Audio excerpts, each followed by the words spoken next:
Salut, c'est Ludovic de Media Show, j'espère que tu vas bien et comme chaque nouvelle année, voici la vidéo tant attendue sur la chaîne, les tops et les flops 10 de l'année 2023. Je tenais d'ailleurs à vous souhaiter à tous une très bonne année 2024 qui, je l'espère, sera encore plus prometteuse en sortie cinéma, car oui, cette année nous avons été gâtés, mais également à vous remercier pour votre fidélité en espérant vous voir plus nombreux sur la chaîne cette nouvelle année. N'hésite donc pas à t'abonner à la chaîne YouTube si ce n'est pas déjà fait et à la partager avec tes amis et tes proches. Sans plus attendre, commençons par les 10 meilleurs films que j'ai pu voir cette année au cinéma. Les critiques et les vidéos détaillées apparaîtront dans la description. C'est parti! Commençons avec le top 10, Hunger Games, la balade du serpent et de l'oiseau chanteur, réalisé par Francis Lawrence, le 5e opus de la franchise Hunger Games, adaptation de la trilogie littéraire de Suzanne Collins, initié en 2012 et dont les 4 premiers films étaient portés par Jennifer Lawrence. Un préquel dont l'histoire s'intéresse aux origines du célèbre et redoutable Coriolanus Snow où, encore étudiant, il entame son périple qui le conduira à la présidence de Panem. Une vraie réussite sur le plan scénaristique et malgré l'absence de Katniss, le film réussit à nous offrir une intrigue captivante autour de ce personnage clé de l'univers Hunger Games et dont l'excellent développement en fait un atout majeur. La mise en scène immersive parvient à plonger dans un Panem post-guerre avec une atmosphère sombre, sans oublier l'excellente distribution portée par Tom Blint et Rachel Zegler. Continuons avec le top 9, Mars Express de Jérémy Perrin qui nous entraîne au cœur de cette enquête policière avec des thématiques certes déjà exploitées telles que l'intelligence artificielle ou encore la colonisation de la planète Mars, mais dans un univers sombre et singulier ainsi qu'une histoire captivante et bien rythmée. Cette dystopie réunit d'ailleurs tous les ingrédients d'un excellent polar, à savoir une détective charismatique, une bonne dose de suspense, un bon cheminement dramatique, quelques fausses pistes, ainsi que des enjeux majeurs. De plus, l'animation est fluide et soignée avec un mélange de 3D et de 2D. L'univers visuel créé par Jérémy Perrin et son équipe est immersif et visuellement riche, tout particulièrement la ville sur Mars. Sans oublier un doublage original honorable avec Léa Drucker qui prête sa voix à la personnage principale, Aline. C'est un logiciel pour prendre le contrôle total d'un robot. On a bien vu ce que ça donne, des robots lâchés en liberté. Écartez-vous! Missile! J'arrive, Aline! À la 8e place de ce top 10, Dogman qui signe le grand retour de Luc Besson en tant que réalisateur après 4 ans d'absence dans les salles obscures. En effet, le réalisateur français nous livre un excellent thriller dramatique, très personnel et nous offre son meilleur film depuis Le 5e élément, sorti en 1997. C'est une véritable claque émotionnelle, c'est sensible, très bien écrit, intelligent, juste et profondément marquant grâce à des thématiques fortes telles que la place de l'humain dans notre société et l'acceptation de soi en dépit de ses différences. Sans oublier Caleb Landry Jones qui interprète magistralement le personnage de Douglas, dégageant du charisme et de la tendresse. Continuons avec le top 7 et ces deux films méritent largement cette 7e position, à savoir Les Trois Mousquetaires, D'Artagnan et Milady, les deux films français les plus attendus de l'année 2023, les deux étant réalisés par Martin Lamboulon. Si le second chapitre est légèrement supérieur grâce à une intrigue plus complexe et plus sombre, les deux réalisations sont de véritables réussites scénaristiques et visuelles, nous offrant une belle relecture de l'œuvre d'Alexandre Dumas. La qualité des combats et des costumes, le réalisme des décors, les paysages riches et variés, les scènes parfaitement chorégraphiées, sans oublier la bande originale épique et entraînante. Tous les ingrédients sont présents, y compris l'excellente distribution composée de François Civil, Vincent Cassel, Pio Marmaille, Romain Duris, Louis Garrel, Lina Coudry, sans oublier Eva Green qui nous livre une performance exceptionnelle dans le rôle de Milady. Qui est cet enfant? D'Artagnan, votre majesté. 3 duels aux 3 heures avec 3 mousquetaires. Monsieur Athos a le droit de me tuer en premier, Monsieur Porthos en second et Aramis en dernier. Je vous prie de m'excuser par avance si je ne peux contenter tout le monde. Je vous trouve bien arrogant, jeune homme. C'est ma seule richesse. Et je la mets tout entière au service de Sa Majesté.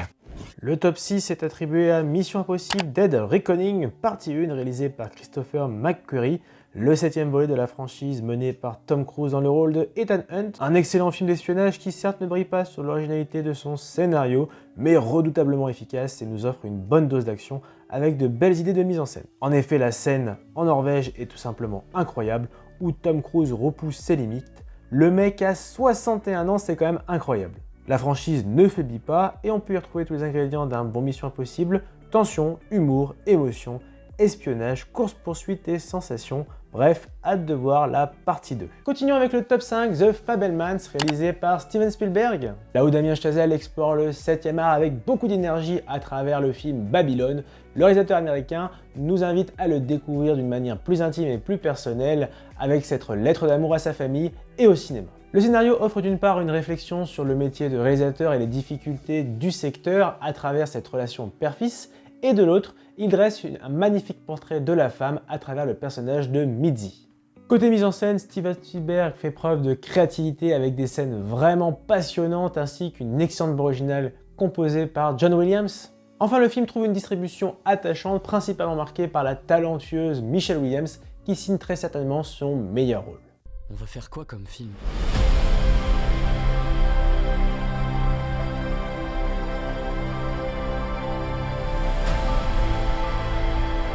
Tu déprécies tout ce qu'il fait d'un peu léger ou imaginatif.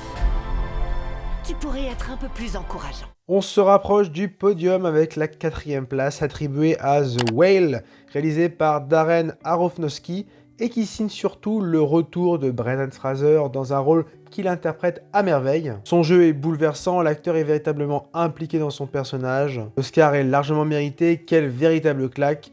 Tant d'émotions devant ce drame à la fois bouleversé et terriblement anéanti par cette terrible et douloureuse histoire. Pour interpeller le spectateur, le réalisateur se tourne vers un huis clos, dans un appartement centré sur son personnage principal. Le spectateur se retrouve ainsi plongé dans ce lieu obscur et oppressant et assiste à de nombreux plans exposant avec insistance le physique de cette... Sans oublier une transformation physique visuellement incroyable. Bref, à ne pas manquer.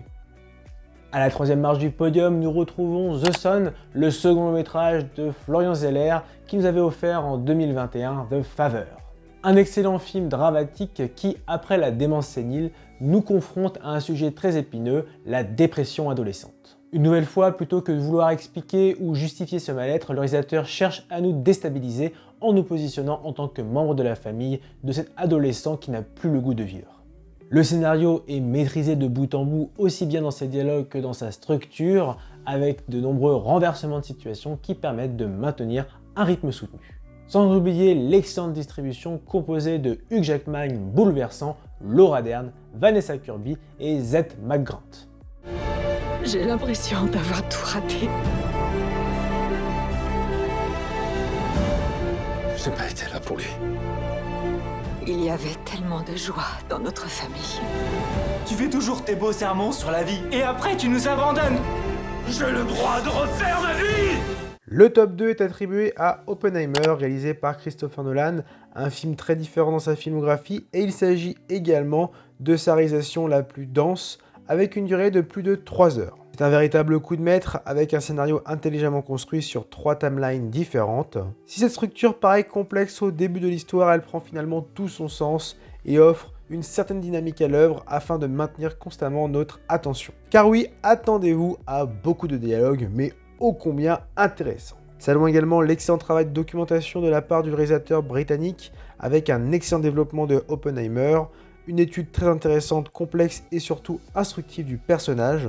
De plus, ce fut ma première expérience en IMAX, une projection immersive et reflétant toute la puissance sonore de cette réalisation. Enfin, Cillian Murphy signe, après la série Peaky Blinders, le meilleur rôle de sa carrière. Les seconds rôles sont également remarquables, Emily Blunt, Matt Damon, Robert Downey Jr. ou encore Gary Oldman. La première place de ce top 10 des films de l'année 2023 est attribuée à Babylone, la 4e réalisation du talentueux Damien Chazelle après le surprenant Whiplash, le merveilleux La La Land ayant raflé de nombreux prix à la cérémonie des Oscars 2017 et enfin le spectaculaire First Man avec Ryan Gosling. À travers un excellent scénario, Babylone retrace l'histoire de la création d'Hollywood de tout point de vue, les réalisateurs, les techniciens et les acteurs. On y découvre ainsi les changements majeurs dans le secteur, tels que le passage du muet au parlant et toutes ses conséquences. Pour les aficionados du 7e art, l'histoire est donc vraiment passionnante. Sur le plan visuel, Babylone crée l'exploit avec cette sublime et délirante fresque sur le cinéma hollywoodien des années 20.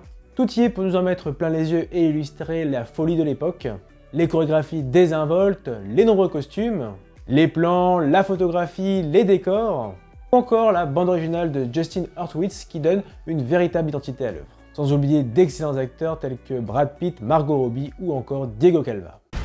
Quand je suis arrivé à Los Angeles, il y avait marqué sur toutes les portes « Interdit aux acteurs et aux chiens ». J'ai changé la donne. Êtes-vous prêts pour quelque chose de nouveau? Waouh! Tranquilo, señor. D'autres films méritaient également leur place dans ce top 10, donc voici 3 mentions spéciales. La première à Mario Bros, le film des studios Illumination. La seconde à The Creator avec John David Washington. Et la dernière à Gran Turismo de Neil Blomkamp. Et enchaînons avec les 10 pires films que j'ai pu voir cette année au cinéma. C'est parti!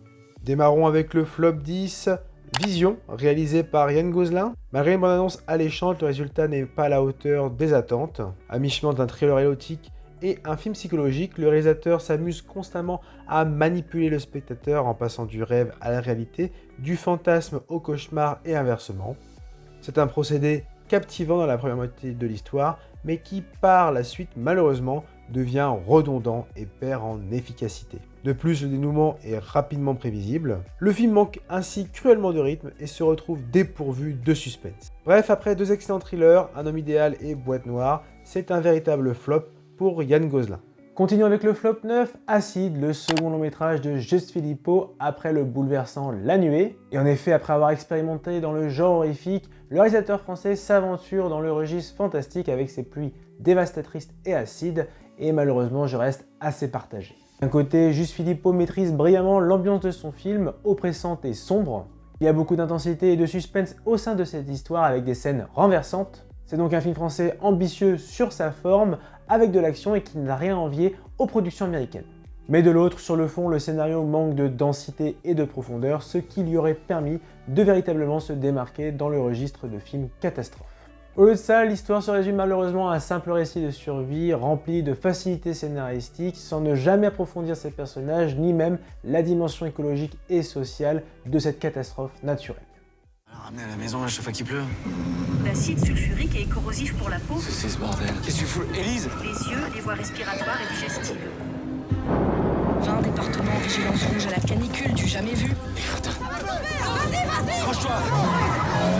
42 degrés attendus dans les rues de la capitale. À la 8e place de ce flop 10, nous retrouvons Le Dernier Voyage du Déméter, un thriller horrifique réalisé par le Norvégien André Odredal, qui signe son 4e long métrage après The Trollhunter, The Gender Identity et Scary Story. Il s'agit d'une nouvelle adaptation du roman Dracula, dont le scénario nous rappelle fortement celui du mythique Alien de Ridley Scott, un film d'horreur intense, un huis clos dans un espace confiné, un équipage condamné et devant faire face à un adversaire inconnu et féroce. Et malgré une première partie efficace avec une présentation percutante du mythique Dracula, la seconde moitié du scénario se révèle plus brouillon avec très peu d'originalité.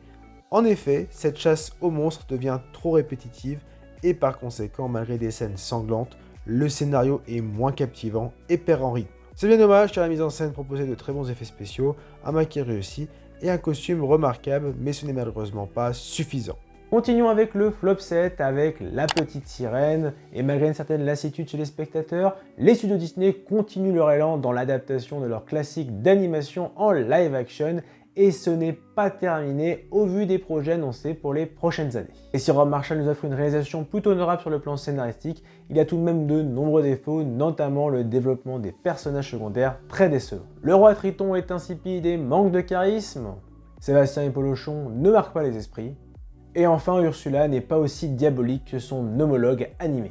Ne parlons même pas de l'aspect visuel avec des scènes sous l'océan qui manquent terriblement de couleurs et sont vraiment affreuses. La bataille contre Ursula géante est d'une laideur sans nom, ainsi que des costumes vraiment cheap. Pour un budget similaire, Avatar 2 est nettement plus impressionnant. Je peux t'aider. Tu ne pourras pas vivre dans ce monde à moins de devenir humaine. Mais est-ce possible? Je ne vis que pour ça.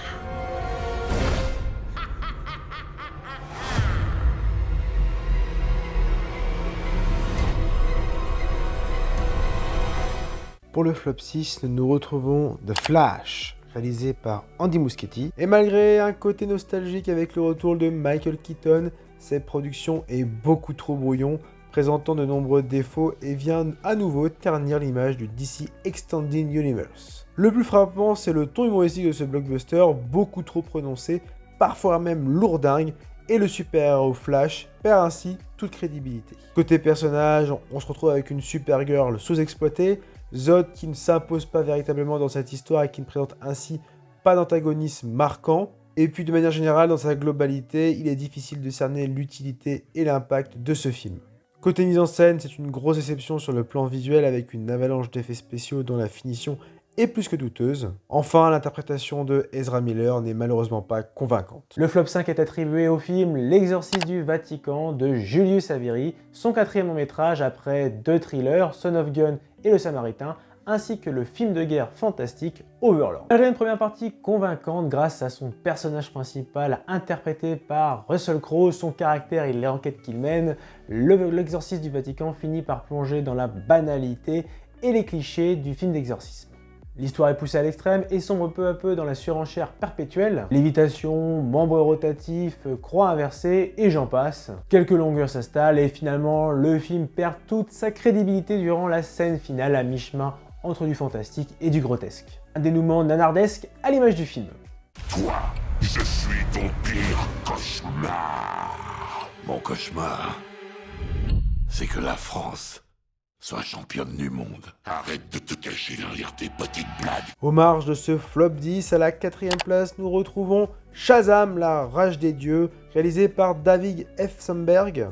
À l'image du premier opus, une fois encore, l'humour peine à porter ses fruits et vient briser les quelques atouts de ce long métrage. Mais au-delà de ce défaut, David F. Sandberg ne se contente que du minimum côté scénario, avec une intrigue banale qui ne fait aucun effort pour se démarquer dans le registre. La routine quoi, des super vilains qui viennent sur Terre pour se venger et détruire l'humanité, mais quelle originalité! Côté mise en scène, les effets spéciaux et la photographie sont soignés, tandis que le costume des super méchantes laisse à désirer. Bref, c'est un second flop cette année pour le DC Extended Universe. Pour le flop 3, eh bien difficile de les départager, ces deux films sont deux véritables purges de l'année 2023 dans le registre de l'horreur, La Nonne 2 et L'Exorciste Dévotion. D'un côté, les studios Warner Bros. Enterrent définitivement le monstre cultissime du Conjuringverse avec une histoire ni intéressante ni cohérente, où il y a une pseudo-enquête menée par la sœur Irène qui est terriblement ennuyante et où le protagoniste n'est présent que pour combler le vide scénaristique. Ne parlons même pas de la mise en scène, où les apparitions de la nonne sont constamment sur la surenchère avec des effets spéciaux qui laissent vraiment à désirer. Et de l'autre, Blumhouse Productions nous offre une suite décevante du film culte de 1973 avec une histoire très lente à se mettre en place, tout particulièrement la première heure qui est vraiment insipide, ainsi qu'une ambiance moins oppressante et moins effrayante que la version originale. Le retour de Els Burstyn est d'ailleurs à la limite du risible. J'ai de l'expérience en matière de possession. Oui, plus que je n'aurais voulu. Le flop 2 est attribué à 65, La Terre d'avant, qui est un thriller de science-fiction écrit et réalisé par Scott Beck et Brian Wood, qui ont scénarisé le film sans bruit. En effet, malgré une bande-annonce alléchante et un concept plutôt original, le scénario est bâclé et progresse bien trop vite. 1h30 pour un sujet d'une telle ampleur, de quoi être inquiet. Il y avait pas mal d'éléments à explorer, mais le film ne se contente que du minimum, avec peu de suspense et une menace bien trop superficielle. De plus, côté personnage, la jeune Koa est assez cliché dans ce registre, agaçante et désobéissante, donc forcément à l'origine de chaque péripétie banale de l'histoire. Et côté mise en scène, c'est également décevant. En effet, disposer d'un budget de 90 millions de dollars et ne proposer qu'une petite variété de dinosaures, eh bien Steven Spielberg n'a pas d'inquiétude à se faire. La première position de ce flop 10 des films de l'année 2023 est attribuée à Astérix Obélix, L'Empire du Milieu, réalisé par Guillaume Canet. Étant un aficionado de l'univers d'Astérix Obélix, je me suis tout de même rendu aux salles pour voir ce long métrage, même si je n'avais pas particulièrement d'attente. Eh bien, restons objectifs, scénaristiquement, c'est très décevant. Ce n'est pas si catastrophique si on le compare aux précédentes adaptations, car on reste sur une œuvre globalement divertissante, mais on est tout de même très loin du film d'Alain Chabat et des films d'animation d'Alexandre Astier. Trois éléments mettent en échec cette réalisation. Le premier est le scénario qui est très mal écrit, vide d'intérêt, qui est certes original car non tiré d'une bande dessinée, mais qui ne respecte en rien à l'univers de Alberto Uderzo et René Goscinny. Le second, c'est la surenchère de caméos totalement inutiles pour l'histoire. Et le dernier, c'est l'écriture des personnages qui est vraiment catastrophique, tout particulièrement celui d'Astérix qui est vraiment dénaturé. Malgré une mise en scène honorable, ce n'est malheureusement pas suffisant pour rattraper l'échec de cette réalisation française. Tu sais quoi, Obélix, on mange trop de viande. Qu'est-ce que tu veux manger d'autre, toi? Des légumes. Des légumes. Des légumes? Hein? De toi ça et des filles. Des légumes. A noter que ce classement est purement subjectif car bien évidemment je n'ai pas pu voir toutes les sorties cinéma de cette année 2023. Et voilà, cette vidéo est à présent terminée et j'espère qu'elle t'a plu. Si c'est le cas, lâche le pouce bleu, partage également ton top et ton flop 10 dans les commentaires et n'oublie pas de t'abonner à la page Facebook, à la page Instagram, mais également à la chaîne YouTube sans oublier la petite cloche pour recevoir toute l'actualité de Media Show. Allez, à très vite!